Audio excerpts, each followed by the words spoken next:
with the build-up of silkweed out there, it's very patchy, and because I wanted to go out further than where Tom was the week previous, the spots out there just wasn't big clear areas. And you know, if I was in England, the obvious setup would either be a solid bag or the chod system. So I had, you know, no hesitation really. It was the right thing to do, and I'm glad that it's done me 4 bites so far in probably about 36 hours of fishing.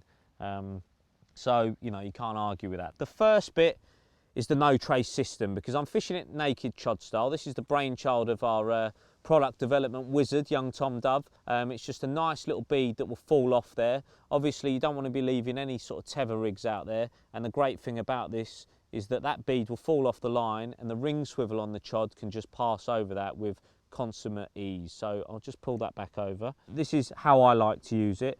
Probably about 1.5 inches in height. And you'll notice these are the main differences. The crimp to form the loop, okay? I actually like the movement either way.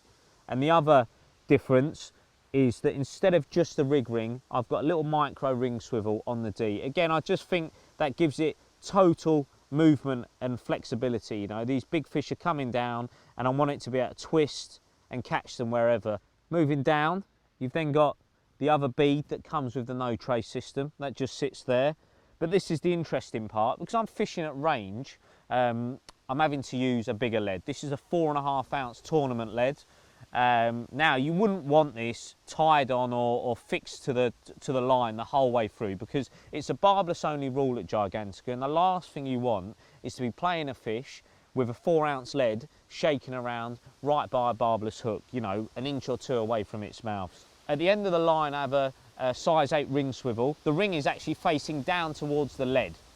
And what I've done there is tied a small piece of armour cord, formed a loop in it, and all I'm doing is taking that loop twice through the stainless ring on the lead, which I've actually taken the swivel off that, just twice through there, and then with a boiling needle, I'm pulling that loop through the side of the heli sleeve and just sandwiching in a bit of dissolving foam and cutting that down to size to sort of aid the aerodynamics of the whole setup.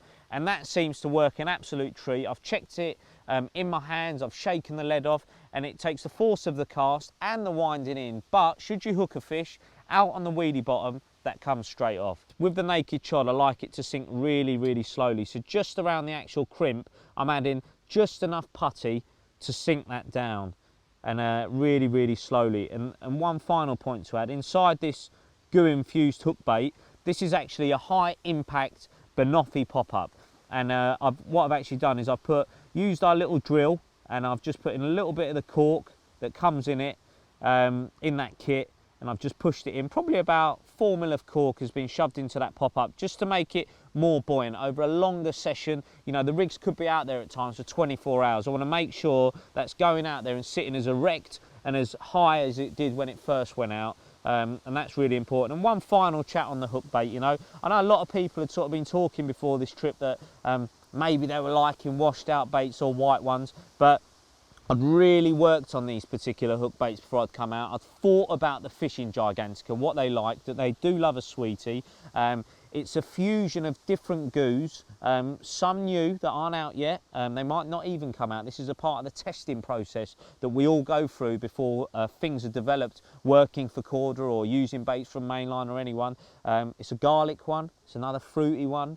And then talking about some of the current ones are caramel as well, and they've been fused into that over a good few weeks, so that's really taking it on, and bit by bit that sort of goes away, but that's the sort of colour you're ending up with on the bottom. Not too bright and not too subtle, and that the fusion of the goo will just release a nice little vapour, and I think so far so good. It's working. Hopefully it'll continue to work, but that's the setup.